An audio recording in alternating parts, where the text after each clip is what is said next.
ലോകത്ത് കടന്നു വന്ന ഒരു പ്രവാചകനും അവരുടെ ജന്മദിനം ആഘോഷിക്കുവാൻ സമൂഹത്തോട് പറഞ്ഞിട്ടില്ല.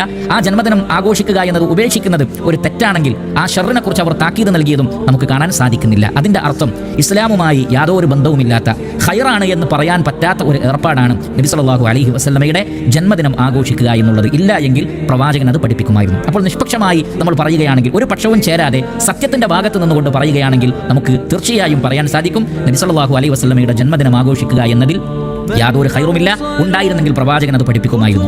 അപ്പോൾ സ്വാഭാവികമായും മറ്റൊരു ചോദ്യമുണ്ട്, നബി സല്ലല്ലാഹു അലൈഹി വസല്ലമ പഠിപ്പിക്കാത്തതെല്ലാം പാടില്ല എന്നുണ്ടോ? റസൂൽ പഠിപ്പിച്ചിട്ടില്ലെങ്കിലും നമുക്ക് ചെയ്തുകൂടെ എന്ന ഒരു ചോദ്യമുണ്ടാകും. അവിടെയും നമുക്ക് നിഷ്പക്ഷമായി പറയാൻ പറ്റുന്ന ഒരു കാര്യം, ഇമാം ബുഖാരി റഹ്മത്തുള്ളാഹി അലൈഹി അദ്ദേഹത്തിന്റെ സ്വഹീഹിൽ ഉദ്ധരിക്കുന്നു, ആയിഷ റളിയല്ലാഹു തആല അൻഹയിൽ നിന്നുള്ള ഹദീസാണ്. ഖാല റസൂലുള്ളാഹി സ്വല്ലല്ലാഹു അലൈഹി വസല്ലം മൻ അഹ്ദസ ഫീ അംരിനാ ഹാദാ മാ ലൈസ ഫീഹി ഫഹുവ റദ്ദുൻ.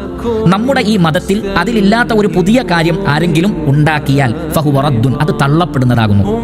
അപ്പോൾ നബി സല്ലല്ലാഹു അലൈഹി വസല്ലമ പഠിപ്പിക്കാത്ത ഒരു പുതിയ കാര്യം മതത്തിൽ ഉണ്ടാക്കാൻ പാടില്ല എന്ന് പ്രവാചകൻ പഠിപ്പിച്ചു കഴിഞ്ഞു. അത് തള്ളപ്പെടുന്നതാണ്, ആ വ്യക്തിയും തള്ളപ്പെടുന്നതാണ് എന്നാണ് ഈ ഹദീസിൽ നിന്ന് മനസ്സിലാക്കാൻ സാധിക്കുന്നത്. മാത്രമല്ല, അങ്ങനെയുള്ള ഒരു പുത്തൻ ആചാരം ആരും പ്രവർത്തിക്കാനും പാടില്ല. ഇമാം മുസ്ലിം റഹ്മത്തുള്ളാഹി അലൈഹി അദ്ദേഹത്തിന്റെ സ്വഹീഹിൽ ആയിഷ റളിയല്ലാഹു തആല അൻഹയിൽ നിന്ന് ഉദ്ധരിക്കുന്നു, അന്ന റസൂലുള്ളാഹി സ്വല്ലല്ലാഹു അലൈഹി വസല്ലമ ഖാൽ മൻ അമില അമലൻ ലൈസ അലൈഹി അംറുനാ ഫഹുവ റദ്ദുൻ.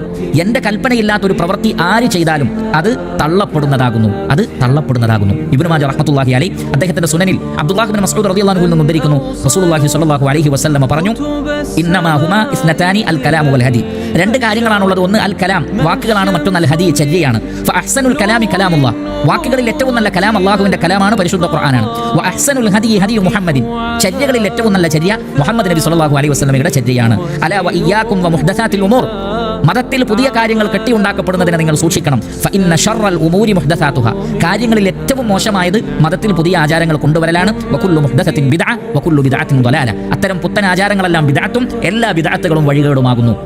അപ്പോൾ ഈ ഹദീസിലൂടെ നബി സല്ലല്ലാഹു അലൈഹി വസല്ലം നമുക്ക് മനസ്സിലാക്കി തരുന്നത്, ചര്യകളിൽ ഏറ്റവും നല്ല ചര്യ അല്ലാഹുവിന്റെ റസൂലിന്റെ ചര്യയാണ്. പ്രവാചകന്റെ ചര്യയിൽ നബി സല്ലല്ലാഹു അലൈഹി വസല്ലമയുടെ ജന്മദിനാഘോഷമുണ്ടോ? ഇല്ല.